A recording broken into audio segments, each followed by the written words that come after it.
माई demon wife की 10वीं episode के साथ हाजिर हूँ। एक्सप्लेनेशन शुरू करने से पहले आप लोगों से रिक्वेस्ट है, अगर आपने अभी तक चैनल को सब्सक्राइब नहीं किया तो चैनल को सब्सक्राइब कर दे, शुक्रिया।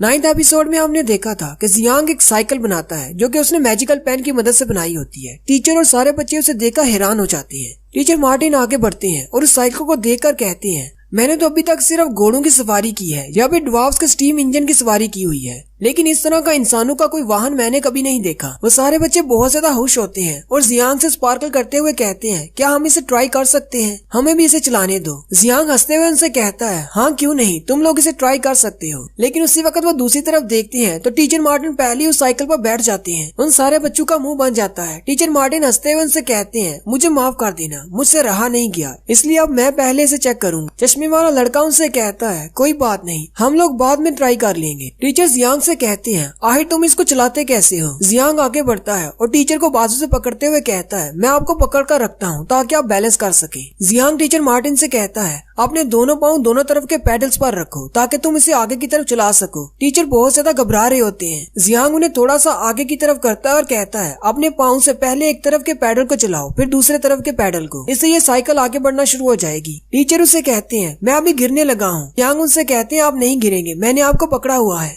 टीचर मार्टिन जियांग से कहते हैं, तुम तो बहुत बड़े जीनियस हो, इसे चलाना तो बहुत मुश्किल काम है। जियांग उनसे कहता है, नहीं इतना भी मुश्किल नहीं, हमारे यहाँ तो बच्चे भी इसे चलाते हैं। आपको बस पैडल्स को ज्यादा जोर से चलाना है ताकि आप ज्यादा तेज चल सके। एक बार आपकी स्पीड बढ़ गई तो उसके बाद आपको ज्यादा बैलेंस नहीं रखना पड़ेगा। और साथ ही जियांग टीचर मार्टिन को धक्का दे देता है। टीचर मार्टिन उसे कहते हैं, तुम ये क्या कर रहे हो, तुमने मुझे छोड़ क्यों दिया? जियांग उनसे कहता है, एक दो बार गिरने के बाद ही आप सीखेंगे। टीचर मार्टिन खुद से चलाना शुरू कर देते हैं और कहते हैं, ये तो काफी आसान है, मैं इसे चला रहा हूँ। टीचर काफी आगे तक चले जाते हैं और बहुत ज्यादा खुश होते हैं और चिल्लाकर जियांग से कहते हैं, मैं तो इसे काफी अच्छे से सीख गया हूँ। जियांग कहता है, मुझे अपने टीचर पर बहुत ज्यादा फख्र है, उन्हें तो साइकिल चलाना आ भी गया। वो सारे बच्चे जियांग से कहते हैं, तुम्हारी इन्वेंशन तो बहुत ज्यादा अच्छी है, इससे इंसानों का बहुत ज्यादा फायदा होगा और हमेशा के लिए तुम्हारा नाम रिकॉर्ड में रखा जाएगा। जियांग शर्माते हुए सोच रहा होता है, ये लोग साइकिल देखकर इतना ज्यादा एक्साइटेड है, अगर मैंने कंबशन इंजन बना दिया तो ये लोग तो मुझे गॉडफादर मानेंगे। उसी वक्त दूर से टीचर मार्टिन चिल्लाकर उसे कहते हैं, जियांग इस चीज को रोकते कैसे हैं? जियांग बहुत ज्यादा घबरा जाता है और कहता है, मैं तो इसमें ब्रेक लगाना भूल ही गया। उसी वक्त टीचर सामने एक दरख्त से जाकर टकरा जाते हैं। टीचर उन बच्चों से कहते हैं, मुझे माफ कर दो, मैं तो बस इसे ट्राई करना चाहता था। वो बच्चे गुस्से के साथ उन्हें देख रहे होते हैं और कहते हैं, ये सारी टीचर मार्टिन की गलती है क्योंकि जियांग की साइकिल टुकड़े टुकड़े हो चुकी होती है। सारे बच्चे वहीं साइकिल के इर्द गिर्द बैठ जाते हैं और कहते हैं, अभी मुझे भी इसे ट्राई करना था। दूसरा कहता है कि मुझे इसे ऑब्जर्व करना था। जियांग उनसे कहता है कि तुम लोगों को परेशान होने की जरूरत नहीं, मैं तुम लोगों के लिए एक और बना दूंगा, अगली बार इससे ज्यादा बेहतर बनाऊंगा। वो सारे बच्चे बहुत ज्यादा खुश हो जाते हैं। टीचर मार्टिन भी खुश होकर उसे कहते हैं,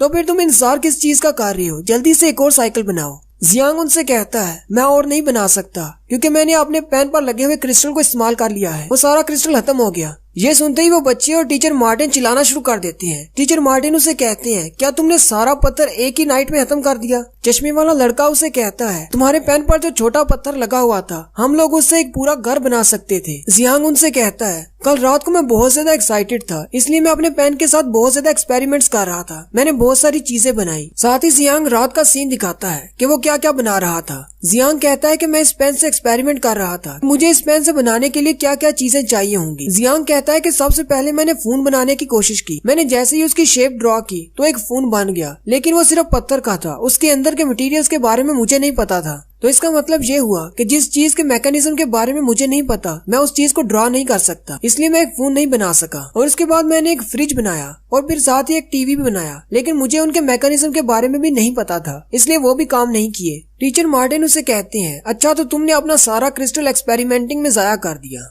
जियांग हंसते हुए उनसे कहता है, हाँ जी ऐसी बात है। चश्मे वाला लड़का जियांग से कहता है, आखिर तुमने कौन सी अच्छी चीजें बनाई, मुझे भी बताओ। जियांग उससे कहता है, कोई बात नहीं, वो सारी फ्लॉप्स हैं, इसलिए मैं उन्हें तुम्हें नहीं दिखा सकता। फिर टीचर उन्हें अपनी क्लास में ले जाते हैं। वहीं क्लास में एक गोल्डन बारूद वाले लड़के की पिक्चर लगी होती है। टीचर अपने बॉक्स में से एक छोटा सा क्रिस्टल निकालते हैं और उसे जियांग के पेन पर लगा देते हैं और उनसे कहते हैं, हमारे पास सारे स्टोन्स खत्म हो चुके हैं। और जियांग से कहते हैं, तुम्हें इसको ध्यान से इस्तेमाल करना होगा क्योंकि मेरे पास अब और स्टोन्स नहीं बचे। मार्टिन उन बच्चों से कहते हैं, मैंने तुम सब लोगों को ड्राइंग करने का इसलिए कहा ताकि तुम लोग ड्राइंग में अच्छे हो जाओ, लेकिन आज मैं तुम्हें स्टोन्स के बारे में बताऊंगा कि कितनी किस्म के स्टोन्स होते हैं। फिर वो सारे बच्चे बैठ जाते हैं और जियांग से कहते हैं, तुम भी बैठ जाओ, टीचर अपना लेक्चर शुरू करने वाले हैं। टीचर के पास एक बॉक्स होता है जो कि ब्रीफ केस की तरह का होता है। वो उसे ओपन करते हैं तो उसके अंदर 4 लेयर्स होती हैं। सबसे ऊपर वाली लेयर में पेन होते हैं, उसके नीचे वाली लेयर में क्रिस्टल्स होते हैं। मार्टिन बच्चों से कहते हैं, क्या तुम लोगों को इस बारे में पता है कि हम लोग इन क्रिस्टल्स को पेन पर क्यों इस्तेमाल करते हैं? इसके अलावा हम इनको डायरेक्ट हथियारों में क्यों नहीं इस्तेमाल कर लेते? चश्मे वाला लड़का टीचर से कहता है, क्योंकि इनकी पावर बहुत ज्यादा है, इसलिए अगर हम इनको डायरेक्ट इस्तेमाल करेंगे तो हम लोग इनको कंट्रोल नहीं कर पाएंगे, जिससे इस्तेमाल करने वाले को भी नुकसान पहुंचेगा। टीचर उसे कहते हैं, तुम बिल्कुल ठीक कह रहे हो।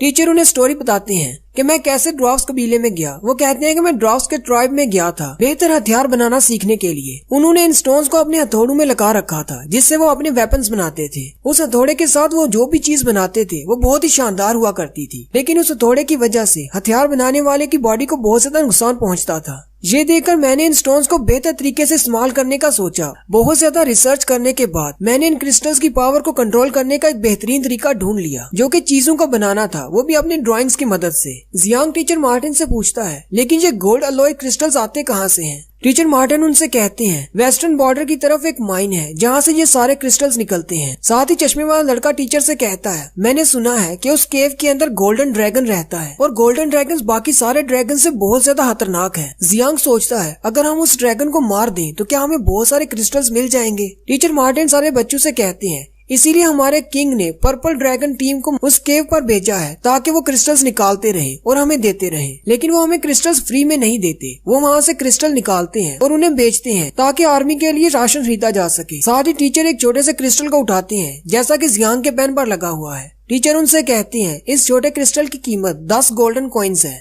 10 गोल्ड कॉइन्स का सुनते ही सारे बच्चे हैरान हो जाते हैं और चिल्लाकर टीचर से कहते हैं, ये तो बहुत ज्यादा कीमती है, इसका मतलब हम हर दिन अपने पास 10 गोल्ड कॉइन्स लेकर घूमते रहते हैं। चश्मे वाले लड़के का नाम मोडो होता है। जियांग मोडो से कहता है, हम एक गोल्ड कॉइन से क्या कुछ खरीद सकते हैं? मोडो उसे कहता है, हम एक गोल्ड कॉइन से 10 सिल्वर कॉइन्स खरीद सकते हैं। जियांग उसे कहता है, हाँ तुम तो बहुत बड़े जीनियस हो। फिर जियांग मोडो से कहता है, लेकिन हम एक गोल्ड कॉइन से कितना ज्यादा खाना खरीद सकते हैं, या फिर एक गोल्ड कॉइन से कितने ज्यादा लोगों को खाना खिलाया जा सकता है? मोडो जियांग से कहता है, तुम एक गोल्ड कॉइन से 50 बैग खरीद सकते हो राशन के, लेकिन राशन का एक बैग एक बड़े आदमी के लिए पूरे महीने के लिए काफी है। जियांग हिसाब लगाता है और कहता है, अगर एक गोल्ड कॉइन से 50 लोग पूरे महीने के लिए खाना खा सकते हैं तो इसका मतलब 10 गोल्ड कॉइन से 500 लोग पूरे महीने के लिए खाना खा सकते हैं। साथ ही मोटो भी उसे कह देता है, तुमने एक ही रात में अपना पूरा क्रिस्टल जाया कर दिया, जो कि 500 लोगों को खाना खिलाने के लिए काफी था। टीचर मार्टिन उनसे कहते हैं, तुम्हारे पास जो क्रिस्टल्स हैं ये सबसे सस्ते वाले क्रिस्टल्स हैं और इनकी पावर्स भी बहुत ज्यादा कम हैं। फिर वो अपने पास से 2 और क्रिस्टल उनको दिखाते हैं और कहते हैं, ये मीडियम लेवल के क्रिस्टल्स हैं, इनकी कीमत 50 कॉइन्स है, क्योंकि इनकी मैजिकल पावर ज्यादा है और इन क्रिस्टल्स के साथ तुम ज्यादा एफिशिएंसी के साथ काम कर सकते हो, इसलिए इनकी कीमत भी ज्यादा है। और इसके अलावा इनके कुछ एक्स्ट्रा फंक्शंस भी हैं, लेकिन हमें उन एक्स्ट्रा फंक्शंस की जरूरत नहीं। फिर टीचर उन्हें अपने पास से 3 हाई क्वालिटी के क्रिस्टल्स दिखाते हैं। बच्चे टीचर से कहते हैं, ये तो उससे भी ज्यादा महंगे होंगे, क्योंकि मीडियम क्वालिटी वाले 50 कॉइन्स के मिलते हैं, तो इसका मतलब ये उनसे ज्यादा महंगे होंगे। टीचर उनसे कहती हैं, ये हाई क्वालिटी के क्रिस्टल्स बहुत ही मुश्किल से मिलते हैं, इसलिए ये वाकई में बाकियों से महंगे हैं। सबसे पहले वो उन्हें एक्वा कलर के क्रिस्टल के बारे में बताते हैं। इसे एक्वा अलॉय क्रिस्टल कहा जाता है और ये 100 गोल्ड कॉइन्स का है। बच्चे ये सुनते ही बहुत ज्यादा चौंक जाते हैं। टीचर उनसे कहते हैं, इस क्रिस्टल के पास मैजिकल पावर्स हैं, जिससे पानी और लकड़ी को कंट्रोल किया जा सकता है। हम लोग इसे कैपिटल में लकड़ी को रिपेयर करने के लिए इस्तेमाल करते हैं। फिर वो उन्हें पर्पल स्टोन के बारे में बताते हैं और कहते हैं, इसे बोल्ट स्टोन भी कहा जाता है, क्योंकि इसमें से इलेक्ट्रिसिटी निकलती है। इसे हम बहुत सारी चीजों को काटने के लिए इस्तेमाल करते हैं। इसके अलावा बहुत सारी चीजों को कैलिब्रेट करने के लिए भी इस्तेमाल किया जाता है और इसकी कीमत 300 गोल्ड कॉइन्स है। फिर लास्ट पे वो तीसरे स्टोन के बारे में बताते हैं, जो कि फायर स्टोन होता है। इस क्रिस्टल की मदद से हम फायर मैजिक कर सकते हैं और ये सबसे महंगा है, इसकी कीमत 500 गोल्ड कॉइन है। बच्चे चिल्लाना शुरू कर देते हैं और टीचर से कहते हैं, हमने कभी इतना सारा पैसा एक ही जगह पर नहीं देखा। क्या हमारे टीचर मार्टिन बहुत ज्यादा अमीर हैं? टीचर उनसे कहते हैं, शांत हो जाओ, ऐसी मैजिकल आइटम्स को हम बहुत ज्यादा इस्तेमाल नहीं करते, ये तो कब से मेरे पास पड़ी हुई हैं, ये स्कूल की तरफ से हमें दी गई हैं। आमतौर पर ऐसे महंगे क्रिस्टल सिर्फ अमीर मैजिशियंस ही इस्तेमाल करते हैं। मैजिक क्लास वाले बच्चे इन्हें तब इस्तेमाल करते हैं जब उनका अपना मैजिक खत्म हो जाता है, तो वो इसको बूस्ट के तौर पर इस्तेमाल करते हैं। इन तीनों स्टोन्स की अपनी अलग अलग प्रॉपर्टीज हैं। और लास्ट में टीचर उन बच्चों से कहते हैं, अब एक आखिरी क्रिस्टल बचा है जो कि मेरे पेन पर लगा हुआ है। ये पेल मून क्रिस्टल है और ये सबसे ज्यादा स्पेशल है, क्योंकि ये आसानी से नहीं मिलते पूरे इंसानी कैपिटल में सिर्फ मैं ही एक वाहिद शख्स हूँ जिसके पास ये पेल मून क्रिस्टल है। ये सुनते ही बच्चे बहुत ज्यादा हैरान हो जाते हैं और टीचर से कहते हैं इस क्रिस्टल की कीमत तो 10,000 गोल्ड कॉइन्स होगी। जबकि जियांग सोच रहा होता है ये सबसे ज्यादा स्पेशल क्रिस्टल है, इसकी मदद से मुझे किसी इनपुट मटेरियल की भी जरूरत नहीं, इसकी मदद से तो मैं बहुत कुछ बना सकता हूँ। अगर मेरे हाथ में ऐसा कोई स्टोन लग जाए मैं तो इस पूरी दुनिया पर राज करूंगा। साथ ही वो अपनी इमेजिनेशन में एक सीन दिखाता है जहाँ पर क्वीन उसे अंगूर खिला रही होती है जबकि बूरी उसके पाँव के नीचे होता है। और यहीं पर हमारी 10वीं एपिसोड का एंड होता है। एक्सप्लेनेशन अच्छी लगी हो तो कमेंट करके जरूर बताएं। चैनल को सब्सक्राइब कर दें, वीडियो को लाइक और शेयर कर दें। शुक्रिया।